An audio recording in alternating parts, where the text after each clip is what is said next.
Greenbuild is a well-attended international trade show, and the name tells exactly what the show is about.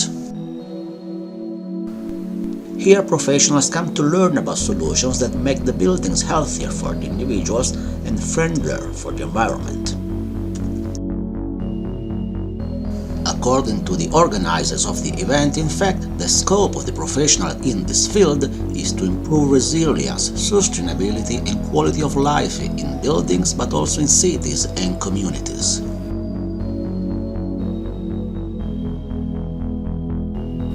There were hundreds of workshops at the trade show focusing on the importance of green buildings, and just by walking around the exhibition floor we could tell that this is a very dynamic business. In the future, however, the biggest contribution to green buildings most likely will not come from architects or construction engineers in the green building industry, but from companies in high-tech, starting from the most iconic brand, Apple. In fact, while Greenbuilding 2019 was taking place this year in Atlanta, Apple CEO Tim Cook was chatting in San Francisco with Salesforce CEO Mark Benioff during Dreamforce, the annual gathering of Salesforce users. Part of the conversation was about business and services, but sustainability became a big part of the conversation too. This should not come as a surprise, since Benioff has made social issues part of his agenda in both his private and his business life. Tim Cook told the audience that Apple plans to apply the same principles that make Apple products successful to solutions that protect the environment. Now, nobody is allowed to copy Apple products, Tim Cook said, but anybody is welcome to use whatever solution Apple will come up with that is beneficial to the environment. Here is the segment from the chat. We've looked in the mirror hard because we wanted to be a steward of the earth. And so we didn't want to merely do the things that you're legally required to do, but we wanted to go well beyond that. And so we challenged ourselves first to run the company on 100% renewable energy, and we've done that. We're really proud of that. And secondly, we challenged ourselves to think broader about how we could be the ripple in the pond. And we began to focus on our suppliers. Because actually, Apple is a huge industrial company as well. It's not known for that, but obviously we have tremendous manufacturing. And so now we're out working with all of our supplier partners to bring them to 100% renewable energy. And we've taken the audacious goal of only taking recycled materials for our products, to take nothing from the earth. And so this would mean no mining, and most people would listen to that and there you go, there's just no way. But the same people told us there was no way we could ever run Apple on 100% renewable energy.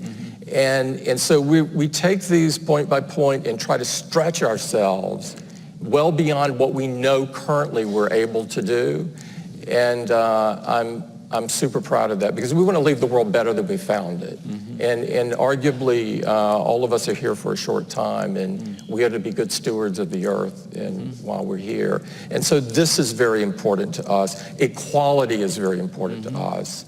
You know, we believe everyone should be treated with dignity and respect.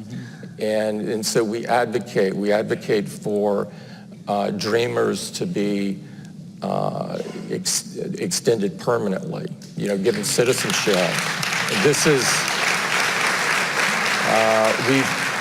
thank you. We have about 450 dreamers in Apple, and I've talked to many of them firsthand and seen their love for our country and their commitment to it firsthand. And I think they're broadly representative of the total, you know, several 100,000 people. And so we're advocating for that. And so all of these things are embedded in who we are. They're not these bolt-on things. You know, you don't bolt on privacy. You think about it in the development process of products. Because you can see what happens when companies wake up one day and decide they're going to do something privacy-wise. You just can't do it. You have to design it in. And the same way for environment, as it turns out. You know, it's what kind of materials are you using? Did you do the work to use recycled materials, and are you minimizing your carbon footprint or making it zero, right? In the goal to make it zero. And so all of these things, I'm very fortunate to be at a company where we share these values, and they're deeply embedded into the company and in the way we think and conduct ourselves. Well, it sounds like not only do you share the values, but you have an especially good way of operationalizing your values. I mean, you've now articulated innovation. Yeah. You articulated privacy. Yeah. You articulated sustainability. Yeah. You articulated equality. Yeah. And then you said, for each one of these, you're operationalizing those values. Yeah, I think you have to. If you don't, it becomes a marketing thing. And we don't want to market. We want to do. You know, we want to make a difference.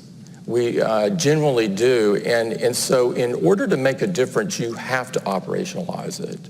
You know, otherwise it becomes a slogan du jour or a poster on the wall or something like that.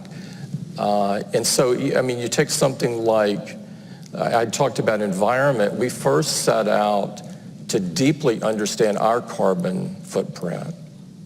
And I don't mean just the footprint that you could measure internal to Apple, but we looked at the carbon footprint of our users when they were using our products, because the energy efficiency is something we control. We looked at our manufacturing, despite it not being, you know, owned by Apple. And we looked at the freight, the movement of the product, in addition to all the things that are happening at Apple from data centers and so forth.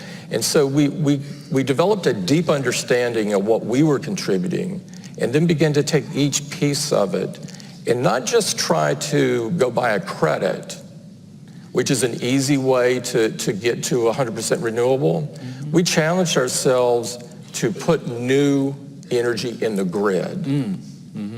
And so it takes more work to do this, but as it turns out, anybody can do it.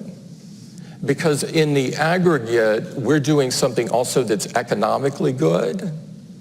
It's taken more time to do it in a lot of deep engineering.